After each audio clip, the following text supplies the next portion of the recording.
Hey guys, welcome to Nursing Made Simple. Got another video for you. We're going to be going over basic lung anatomy. Okay, basic structures, very simple. We're going to try to explain it the best way we can and just talk about the bare minimum of what you need to know and why it's important for your basic lung anatomy. Okay, obviously it's an important system in the body, so we need to be on top of knowing what's where and why it's important. I have a nice pair of lungs on the board here. We'll go through the structures one by one, kind of talk about why they're important. Underneath the lungs, we know we have the diaphragm muscle. As we breathe, that muscle contracts and expands down into the abdominal cavity, okay? And that increases the pressure in the lungs, pulling air in. So that air is going to travel through the nose or the mouth. Depending on which way it goes, it's going to go eventually into the trachea. Okay, we passed through a few other structures there that we're not really talking about right now. But the first structure we do hit is going to be the trachea. Okay, that trachea is made of cartilage. It's commonly called the windpipe. It's just a tube, and it goes down until it branches into the bronchi. Okay, I've got a couple keywords on the board here that we'll kind of go through. So trachea descends into the bronchi. These are the right and left main stem bronchus. Okay, a couple differences between the two.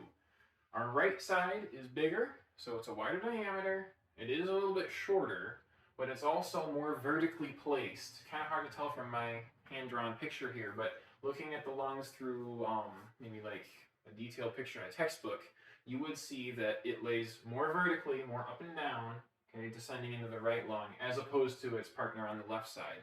Whereas this left-sided one is narrower, which I was able to draw, but it's also more horizontal.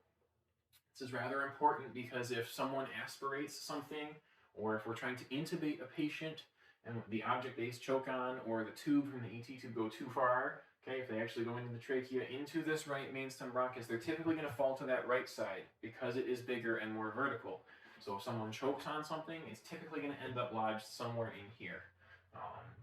That's why we check after we intubate right versus left-sided lung sounds and make sure that we have air movement on both sides. Because if the doctor puts that tube in too far to the patient's trachea, right, it is most likely going to go to the right, and then we have a chance of actually damaging the lung. Causes some serious complications. So that is important, maybe a test question. The right main stem bronchus is more likely to have something aspirated fall into it. Moving on to the actual lungs, we have the right side and the left side. Remember, we're looking at our patient from the front. So the right side is our left, and the left side of the lungs is actually our right.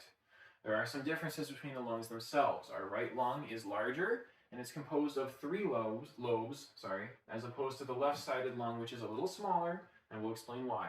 But it also only has two lobes as opposed to three. So we have, on the right side, three lobes, top, middle, and bottom. And then on the left side, top lobe and bottom lobe. The difference in size is mostly because of the placement of the heart in the thoracic cavity. The heart sits to the left of the sternum, right? And so I've shaded in this area here. There's a little indent in this left lung where the heart sits, okay? That might not actually be actual size. I just drew it to the best of my abilities. So the heart is going to be sitting in there taking up space where, as opposed to the right side, there's no heart there to actually take up lung space. So it is bigger. You can live with only one lung. Lobes can be removed due to cancer or surgeries. So those lobes do kind of play an important part in like cancer patients who might have a tumor resection where they take out an entire lobe. Other than that, not super important. Just know that the left side is smaller because of the placement of the heart in the thoracic cavity. These main stem bronchi go into their respective lungs, and they branch out smaller and smaller into bronchioles and eventually hit the alveolar sacs. These alveolar sacs are like little clusters of grapes. Okay, they're air-filled sacs, very, very small. You have about 300 million, I think, and they connect to the capillary beds, which is where oxygen and CO2 actually exchange places to enter the bloodstream, and then the CO2 gets expirated out of the lungs. So that's where our actual transfer of gases occurs.